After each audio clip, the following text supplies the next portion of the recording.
Bonjour à toutes et à tous, j'espère que vous allez bien. On se retrouve pour le brief du lundi 25 novembre, il est 8h23. Aujourd'hui, on va parler donc des news économiques, du ratio long and short, du funding, open interest, des liquidations. On regardera ce que font les whales en finissant par l'analyse technique de Bitcoin. Mais avant ça, on va regarder donc ce qui s'est passé ce week-end. On est toujours bloqué dans ce canal haussier, donc on a juste ici, on voit que le plus haut donc se trouve donc juste ici. Hop, je vais prendre, ma ligne, tac, c'est ça. Donc, voilà, on voit que donc on est en train de range là-dedans, on voit qu'on n'a vraiment pas cassé encore. On est, sur des mèches, des prises de liquidité, mais on n'est pas vraiment sur une cassure réelle. On voit que on peut très bien repartir donc, à la baisse sur ce canal, même si quand même par conséquent on a des equal high à venir chercher juste ici. Donc il y a de grandes chances à mon avis que on ait un pump à venir aujourd'hui pour venir chercher toutes ces liquidités, étant donné qu'on a liquidé quand même pas mal de monde ce week-end. On voit qu'ici, on avait par exemple laissé un equal low et on est venu le chercher juste en ensuite. Donc clairement, c'était assez évident de venir le chercher. Parce qu'il y avait pas mal de longues qui s'étaient ouverts et là, on a quand même pas mal de liquidités qui sont en train de s'accumuler. Le mieux aurait été de passer juste en dessous et derrière pouvoir repartir pour derrière liquider tout le monde parce que là, on a quand même une prise de liquidité à faire avec un FVG à venir chercher entre les 95 600 et les 94, donc les 95. Donc clairement, voilà, il y a une probabilité de venir les chercher, mais moi ce que je pense, c'est que là, on est en train de faire des equal high juste ici. Là, on a des prises de liquidité à faire. Également ici, on a des equal high, même si jamais il y avait une toute petite prise de liquidité, faite juste ici, hein, quand on zoome un petit peu, on la voit. Mais voilà, à mon avis, il y a des chances d'avoir une cassure haussière dans la journée. Si jamais on regarde, les news économiques de la semaine, on a pas mal de news cette semaine. On va avoir le PMI manufacturier à 15h45 aujourd'hui. On aura également la création d'emplois non agricoles mercredi à 14h15, le PMI service à 15h45 et surtout, on va avoir vendredi le taux de chômage à 14h30, donc attendez-vous à avoir pas mal de mouvements.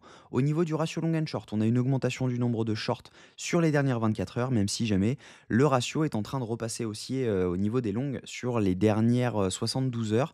Parce que vendredi, pour rappel, on avait quand même beaucoup plus de longues que ça, beaucoup moins de longues que ça.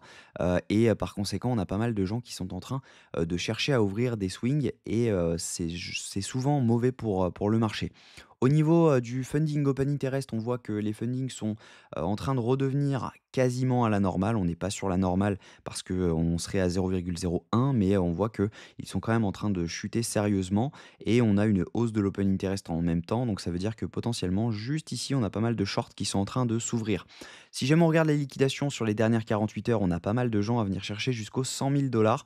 Donc potentiellement, c'est ce que je vous disais, on a une mèche autour des 100 000 dollars à venir faire. Donc ça nous ferait quand même une mèche de 2 000 dollars, ce qui peut vraiment être intéressant. Sur les dernières 24 heures, en revanche, c'est un peu kiff-kiff, hein. On a, pas mal de gens à venir prendre aux 100 000 mais on a quand même un gros cluster à venir prendre aux 95 142 dollars. Si jamais on regarde ce que font les whales actuellement sont en train de vendre ce mouvement, elles ne font pas grand-chose sinon. Les retails sont en train de vendre ce mouvement et les micro whales également. Ça veut dire potentiellement que tout ça est, maintenu par les contrats dérivés et c'est là où il faut y faire attention parce que souvent c'est là que les liquidations sont, les plus grosses. Donc techniquement, ce que je pense, c'est que, bah, la destination, de sûr qu'on peut avoir de sûr, c'est au moins venir chercher cette zone-ci autour des 98, 560. Maintenant de là à dire: «Est-ce qu'on va venir chercher les 100 000 dollars?» Parce que pour rappel, on a quand même pris la liquidité juste ici avant de dump. Là, on n'a pas vraiment pris la liquidité, donc on peut très bien venir pump au-dessus pour derrière venir rect en dessous. Donc ça serait, problématique, mais ce que je pense, c'est qu'on aura notre rebond si jamais on vient chercher cette zone-ci. Et on voit qu'on a un order block juste là à venir prendre. Donc ça peut coïncider avec, donc ce canal, l'order block et ça pourrait temporaliser parfaitement, ce mouvement. Donc ce que je pense, c'est qu'il y aura un long à tenter si jamais on vient dans cette zone.